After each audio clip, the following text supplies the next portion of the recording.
So when I was thinking about IronViz topics, I think I was coming at it from more of a, if I pick this topic, I could do a really cool design with, like these colors or this kind of layout.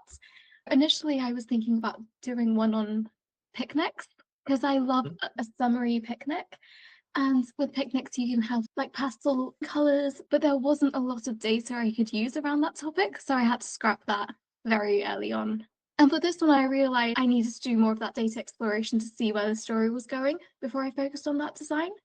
But essentially what I did is I put every single data source I could find into Tableau and created a bunch of different charts. And I'll take a screenshot of each of the charts separately, put it into Figma, and then play around with the layout so I can build the narrative around the charts. But it was good for like building up my knowledge around the subjects. So hi everyone, welcome to another episode of Secrets of the Viz. Today I have a special guest, Shreya, who is here to talk about her IronViz entry. But before we do that, I'll pass it over to Shreya to talk a little bit about what she's been up to recently. Hi everyone, I'm Shreya. I'm a BI specialist at Virgin Media O2, and I also co-lead Back to Viz Basics alongside being a Tableau visionary and investor. It's a Tableau community project which allows you to focus on the basics of data viz. So whether that's working with bar charts, line charts, scatter plots, or a bit more advanced visualizations, our bi-weekly project allows you to participate and build up those skills with feedback. And I know you guys also kick off a collaboration with Tableau academic team, and you also have a new teammate joining to try to help push this community project wider. Yes, Victory is the newest member of Back to Viz Basics. So she's helping us create these challenges, support the community, and she's doing an amazing job if you ask me. Recently, we've also collaborated with the Tableau academic learning team to create a starter workbook, which shows you how to build 5 basic charts. If you'd like to check out this challenge, I'll share a link in the comments of this podcast so you can check it out. So when I was thinking about IronViz topics, I think I was coming at it from more of a, if I pick this topic, I could do a really cool design with, like these colors or this kind of layout. Initially, I was thinking about doing one on picnics because I love a summery picnic.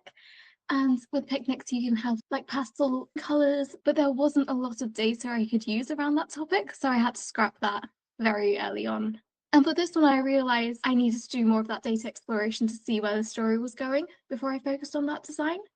So this was like more of my exploration. When I started approaching this topic of late night snacks, I tried to find as much data sources as I could, even though I knew I wouldn't use all of them.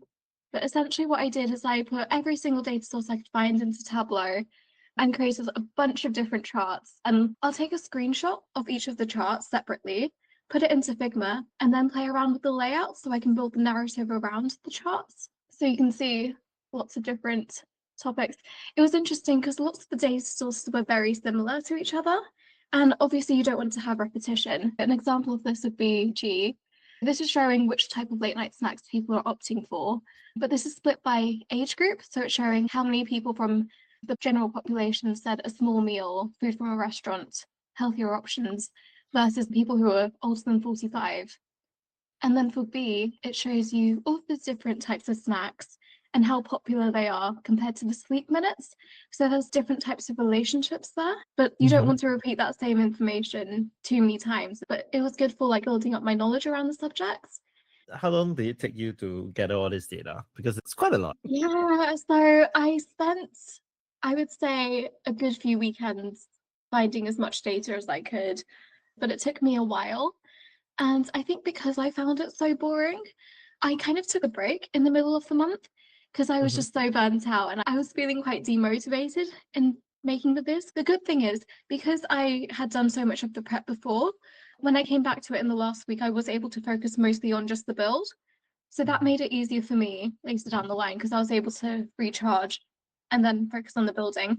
If I had not done the data exploration and decided to do it all in the last week, there is no way I would have completed this IronViz. I think another reason I was finding it so difficult is the way my brain works.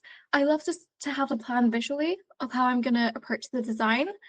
I also love the fact that you have this really calming blue palette throughout the whole viz, because I think blue is often associated with sleep. I know a lot of the lullaby apps that I see for my kids are usually in dark blue towards blackish kind of gradient. It sort of brings that emotion of sleeping, I guess.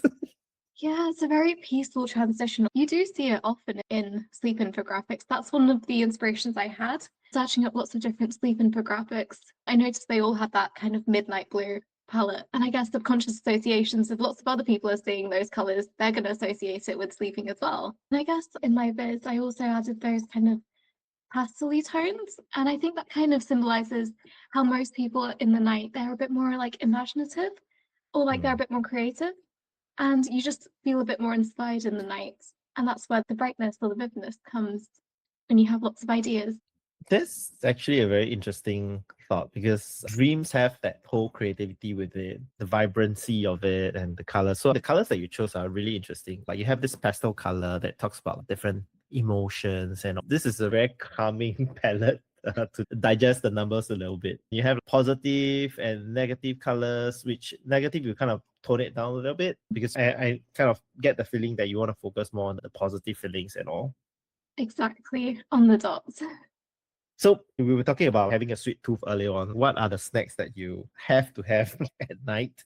Okay, so I'm currently addicted to Kinder Buenos, the white chocolate Ooh. ones, because I love the creamy hazelnut filling.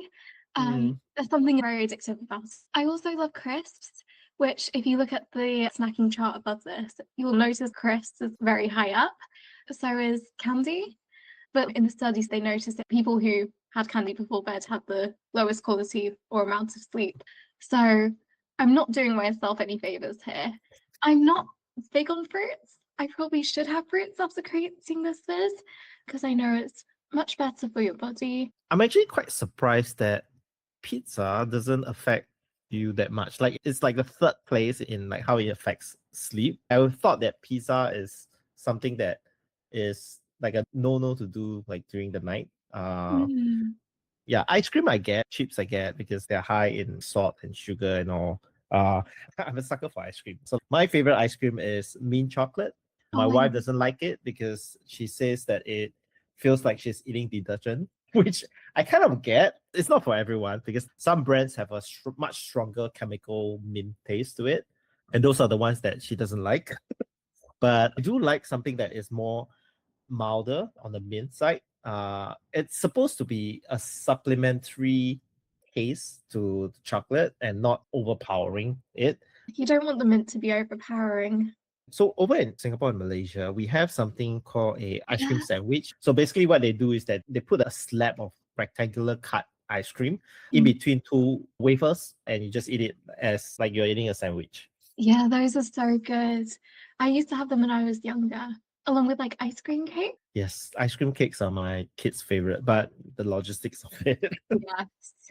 You don't want it to melt before. Exactly. You don't want it to be too hard as well, like too frozen, but you also Mm, don't want it to be too melty, you know. I agree. So as we're going through this fizz, what are the surprising insights that you found that you can relate to? I think one of the areas I relate to is definitely how it makes us feel, because usually you think that you're eating just because you're hungry, but a lot of it is just a boost in your mood. I think that's definitely one of the reasons I love to have chocolate. It just makes me feel a bit more motivated and productive. And I don't know how that works. I think it might be the dopamine, but it's how many people actually eat for other reasons outside of just hunger. That's true. There is a very interesting phrase in Japan that is called kuchisabishi. It actually means lonely mouth. So that is what they call when someone wants to snack on something, but they're not exactly hungry, but they I get that, especially if you're watching TV or movie. That's why popcorn's such a great movie snack. It's because there's so much of it. It doesn't fill you up fully, and you can just keep snacking on it. But movies these days have such a long intro. So by the time the movie starts, you're probably halfway through the popcorn bucket. Yeah, you just want to eat it all during the ads. Exactly. So one of the things that I really like about your Viz is also the fact that you added all of these different things here and it's clickable. You can click on this, look at all of the different data sources that you had, the accessibility check that you had, which I thought was really cool because I don't think a lot of us in the data fam put too much focus on accessibility or checking it, but you showed the different tests that you did to justify the colors that you use. I thought this was really interesting. I think more people should start doing this because it could show how much intentional design there is behind creating a visualization. I agree. I think because accessibility was such a big part of the criteria, one thing I wanted to be careful of, and this was also for myself, is I was using quite a dark background, and some of my texts were a lighter blue instead of a white. So there was less contrast than a white text would have. That was one thing I needed to test to make sure I'm still maintaining that level of accessibility while playing with the colors a bit more. I think it's really nice to document everything you're doing because it kind of helps speed up the process for the judges if they're looking at your work. But yeah, there were actually a lot of tweaks I had to make based on some of my text not being accessible in terms of its colors. For me, what I usually do is, apart from doing the accessibility checks on various websites, I'll maybe take a few steps backwards and just try to squint my eyes and look at the screen to see if I can read whatever that's on the text. And this helps with texts that are smaller in nature. So like titles are fine, but like body texts are usually smaller. I think that's a really good point that you've made as well, because everyone's eyes are very different. Another thing I would actually recommend is lots of people in the community give really good advice on how to make your work more accessible. So I know Chris Westlake, he was posting lots of great IronViz tips this year, from what size text is generally accessible for a wide variety of people. Another great piece of advice he gave is if you're using images in your viz, to add alt text. So if someone's viewing your viz using a screen reader, they can still understand what's going on. And it's really interesting because I feel like I've come to appreciate alt text more because I was recently doing a web development course, and that also really highlighted the importance of using alt text in images. Chris was a gem during the IronViz period. Like he put out so many good tips on a daily basis. And I actually hopped on a call with him twice. He was really gracious to talk through my viz and everything. So on the topic of alt text, what would you recommend people put in the alt text? Like, is it to describe the viz in nature or like insights they are supposed to get from it? So I've been playing around with this. It's something that I'm trying to learn more about myself. But the way I've done it is I've described what the viz is showing as opposed to the exact chart type, if that makes sense. And I think this is something that maybe we need to have more of a conversation on, is how people with screen readers would actually prefer to take in that information, whether it would be helpful to show the exact chart type, to list out all of the values, or whether it's to give a gist of what the chart is showing. Yeah, I agree with you. Alt text has gotten a little bit more traction in the past couple of years, but I don't think that is like a preferred or best practice that people are following yet. Like you said, we need to have probably more conversations with people who are engaging with this content in this manner to see what works for them, because ultimately they are the ones that are going to be reading all this. So it makes sense to get feedback on it. Yeah, absolutely. So out of your entire viz, what would you say is the most challenging part of it? I think it was actually the design and making it look cohesive. In my past wireframes, it was more me cutting out charts, trying to decide where to place them, which section and narrative would work. And the actual flow of it took a lot of time for me to nail. So actually the section at the bottom, which is why has it become a modern habit to late night snack? Yeah, that was actually the second section. So right after the introduction, that was supposed to be there. And then I was like, this was like 3 days before I submitted. Initially the flow was, why is it a modern habit to late night snack? And then what are we snacking on? But I shifted those two sections slightly. So it goes what's on the midnight menu and the modern habits moves to the bottom. And that's because I realized that while it does make sense that you'd go, this many people are snacking, why are they snacking at this time? What are they snacking? I feel with the topic of midnight snacks is a guilty pleasure.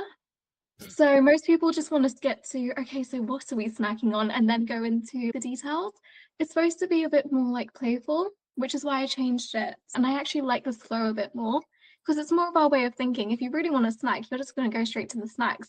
You're not going to think about, okay, so why do I want a snack?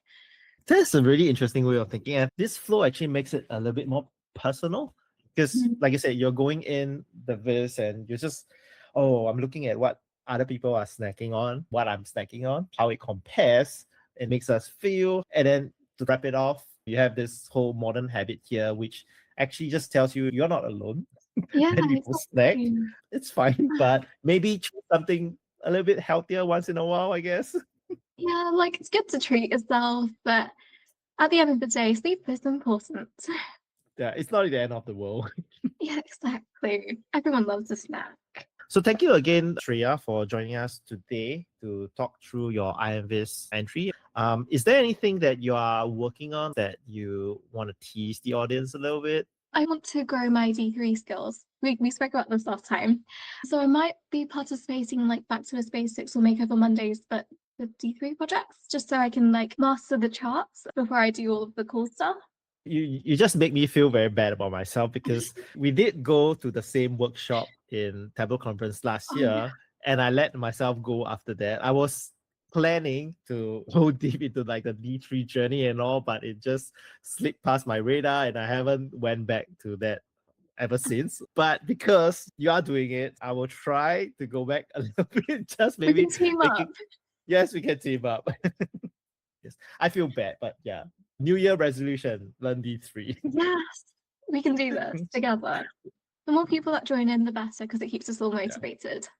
Okay, to be fair, in my defense, although haven't been doing D3 stuff, I've been dabbling a little bit on the API stuff and the MCP server and all. I had Will walk me through how to set it up, and it's one of the things that I think a lot of orgs are currently looking at, like how do you enable self-service with conversational AI? It's a very undefined world as of yet, but I think in terms of the technological advancement that AI is going through, I think it's going to just accelerate even faster.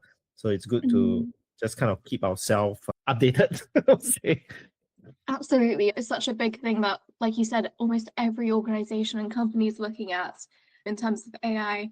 I managed to see Will and Joe's presentation on the MCP at Days Fun Europe, and it was amazing, the stuff it can do.